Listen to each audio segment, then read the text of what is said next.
Hey, this is Notser, and today we're going to be taking a look at the Ohio. This is a premium Tier 10 American battleship, which will be released to the game when the Naval Training Center goes live. This is one of the reward ships that you can choose to purchase. Anyone who's not familiar, the Naval Training Center is going to be a future content release that will encourage you to regrind lines. By regrinding the line, you get a currency. However many of this currency, you can cash it in and buy the Ohio, or other ships that they will release, or even premium camo. I'm going to talk through the strengths and weaknesses of the Ohio, show off some general gameplay of me playing it, and then finally, I'll leave you with some thoughts. So, the Ohio. This is a very interesting Frankenstein ship. It is the Montana hull with the Georgia guns and the Massachusetts heel. And all of that works out to be quite interesting. So the Montana hull is very good. It can work very well. Remember, it has a lower citadel. It has great angles for the gun arc. These guns can angle fire like the Montana can, and then some, because there's only 2 guns versus 3. So you should not have any trouble weathering incoming shells while also returning fire very accurately. The guns themselves are from the Georgia, that recent Tier 9 premium battleship that was just released. It has, obviously, the Massachusetts heel. Unlike the Georgia, it does not get the speed boost, which makes you, chase down DDs like I don't know, Freddy Krueger or something. Super crazy speed that the Georgia can get. The Ohio cannot reach that. It's much closer to the Montana, with just a completely different gun system. Now, this gun system is outstanding. It works well on the Georgia, and it only has 6 guns. And applying the same calculations with 8 guns works just as well, if not better, because you have a bigger alpha that you can deliver to the enemy. The AP shell damage on these 457s is higher than the Amatos. I'm not 100% on the Kremlin, but it is incredibly high alpha.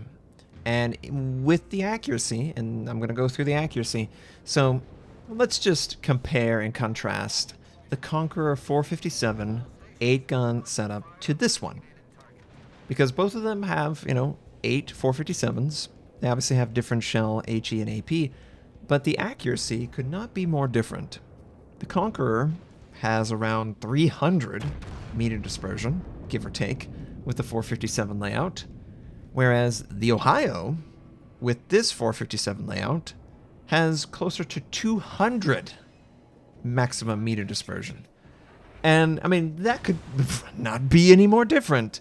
We just delivered a 36,000 alpha against the Yoshino. I'm sure he regrets his life choices, but it's a monster amount of damage this can deliver.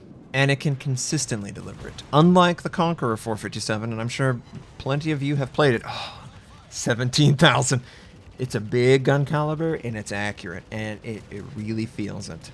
That extra meter dispersion, obviously it's coupled with the slot 6 American gun accuracy. It's not quite 200 base. 200 base would be ridiculous. But you can get it to basically 200. With that consistent accuracy, you are really the master of your domain. If you are an accurate player with battleships, you're going to hit shots on targets that you wouldn't normally hit, and they're going to be doing a ton of damage. Now, it is American guns.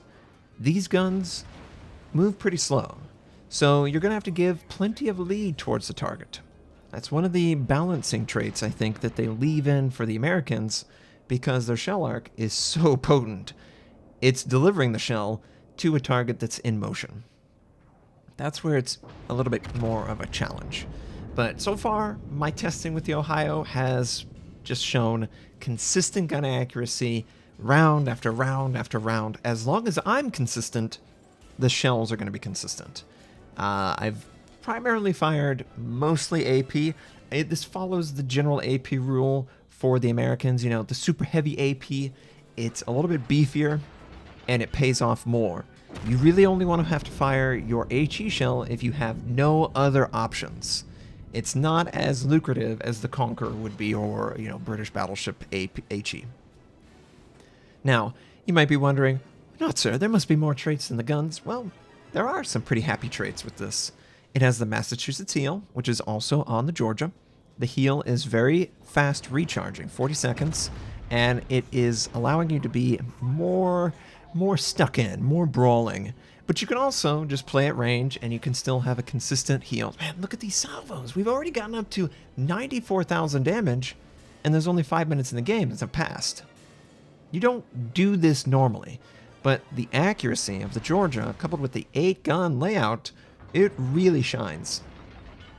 Now, you might be going, oh, okay, is there anything else that I should know? So we have the Massachusetts heal, we have the Georgia guns, and we have the secondary armament that is familiar to those of us who have played with the Massachusetts and the Georgia. So it has extended range on them, but there is a slight alteration. Now, I'm not sure if this alteration applies to the Montana too, but these 127 millimeters have access to 9% fire chance, whereas with the Massachusetts and the Georgia, you're closer to 5, which isn't as useful as 9, so I chose to bump it up to 10 and just rely on fire, dot. I didn't try to enhance the IFHE component of this, partially because IFHE is going to get nerfed in the ground, and you just can't use it on secondaries when it gets nerfed in the ground. But I'm really happy with this presentation. I didn't necessarily get into a position where I could use my secondaries very frequently, but the guns, they work. The hull, it absolutely works. I love the Montana hull. I'm so excited that the Ohio gets exactly that. The premium camo for this, it's a little bit different than the Montanas, but it's in the same ballpark, which could be something positive or negative if you have paid attention. The Thunderer, which is another test ship, and just say a few words for the Thunderer because it is nowhere in this league. It has a much cooler, unique camouflage, but it has a much weaker gun system. So the overall package ends up feeling very rewarding. You've got, obviously, slot 6 for gun accuracy, slot 3 for secondary gun range. I didn't have to spec into advanced firing training.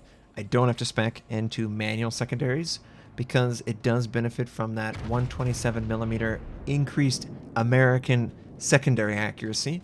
I can play this straight up with a tank build and be super effective as if I'm playing my Montana, but every once in a while when I'm close to a target, I get secondaries as an added bonus. You know, I'm not really taking away from any particular build.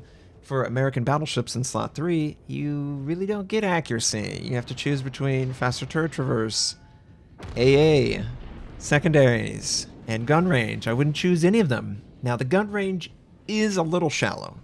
21.6 is a little bit. You could absolutely extend it out, and that'll work too. But I've found that this is more than adequate. You know, 21.6, it is American guns anyway. It's really hard for the shell velocity to hit super long-range targets. And then on top of that, you could also choose between a fighter or a scout aircraft. So you have a lot of options on how you want to play this ship. Do you want to go tank? Do you want to go secondary? Do you want to go all in on accuracy? Do you feel like going all in on a full secondary is the right approach? You can do it. And it works very well. It works very well. And I just couldn't be more happy with this version that we've gotten. Similar to the Siegfried, in my opinion, the gun accuracy holds true, it works out, you're not missing out on the extra guns. Now, I can't say the same about the Thunderer. You'll see that review, impression, another time. But each and every salvo is just so heavy. We had, a 35,000 at the start, 17,000, 15,000, 13,000, 11,000. Those are big. Those are noticeable. That's a big alpha. And from, certain angles, cruisers, you have no problem dealing with them. And you have no problem delivering a big alpha strike on them. So this is really cool. This is something I can get behind. 18,000. And these aren't with a Citadel. If I were lucky or fortunate to get a Citadel, I would be doing even more damage. And, what else can I talk about it? Obviously, it's the Montana hull. It's not super sexy or new or different. That is one of the issues with it. I do think that it's kind of boring for visually, because it is literally a Montana. But I could say that about the Thunderer too. And the Thunderer doesn't have the kind of gun systems that are this rewarding. So, you know, honestly, it looks beautiful. Okay? Look at those beautiful shots, and can't even get the kind of damage that I think I could in this game because it ended too quick. Our team did too well. And that was like a 10-minute game. We did 154,000 damage. This ship is awesome. And I loved the gun accuracy, love the feeling of it. It's everything that the Montana is, just with a different gun caliber. And you know what? That's all it needs to be. Thanks for watching. If you'd like to check out more of my content, you can click the most recent or the most relevant uploads. You could also choose to subscribe to my channel. We do daily World of Warship videos, first impression, how-to, news, and review related. My North American recruiter friend is on the screen if you'd like to take advantage of that. I stream at twitch.tv/Notser. Thank you, have a wonderful day, and I'll catch you next time.